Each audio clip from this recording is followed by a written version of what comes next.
Il est fréquent, à propos de la naissance de la psychologie cognitive au début des années 60, de parler de révolution cognitive.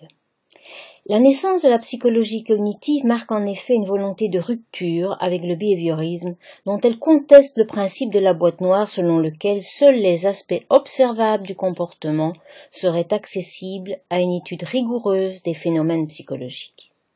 Toutefois, la psychologie cognitive ou cognitivisme s'inscrit aussi dans la continuité de la psychologie de la forme, dont elle reprend certains concepts de base, mais en leur donnant une définition plus précise, comme la notion de représentation ou de différenciation entre les formes d'apprentissage. Les behavioristes se sont interdits de décrire autre chose que ce qui était directement observable.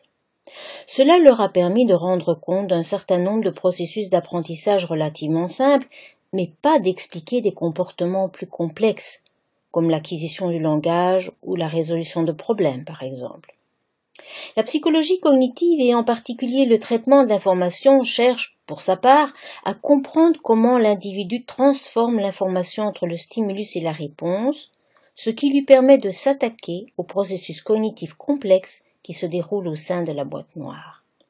La psychologie cognitive part du postulat que l'on peut observer les activités mentales de manière indirecte en observant le comportement.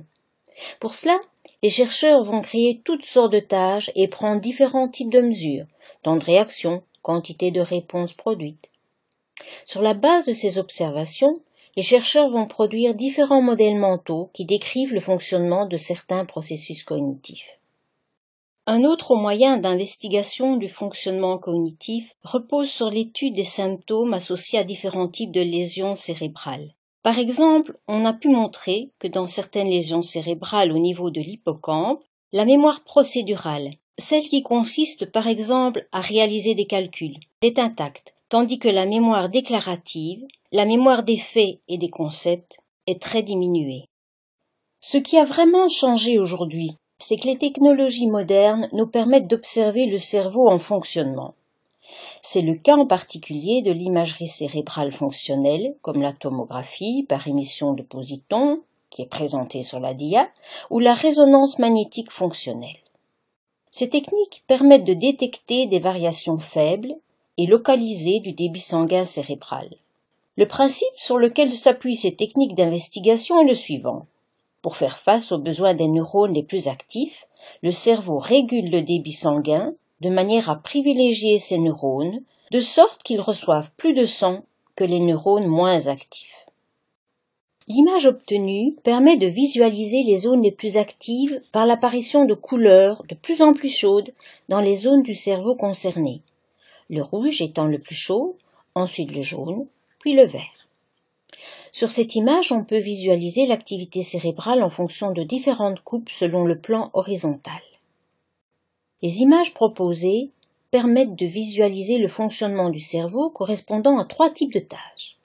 La ligne supérieure correspond au repos, la ligne en dessous à une tâche d'appariement et la ligne inférieure à une tâche d'appariement différée. L'apparition des couleurs les plus chaudes correspond aux zones du cerveau les plus actives durant la tâche considérée. On voit notamment que la tâche d'appareillement différée, qui est la plus complexe, sollicite davantage les zones préfrontales qui sont le siège des fonctions cognitives supérieures, comme le langage ou le raisonnement. Les techniques d'investigation peuvent aussi se compléter.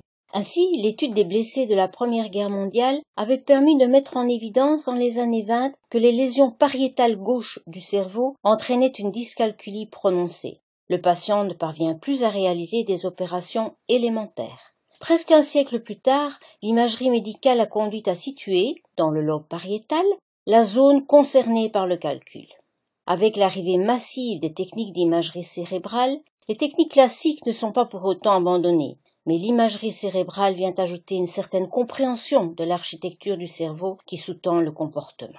C'est en grande partie à cet usage complémentaire des techniques d'investigation que l'on doit l'essor de la psychologie cognitive depuis les années 60 et la place qu'elle occupe aujourd'hui dans la compréhension de la cognition humaine.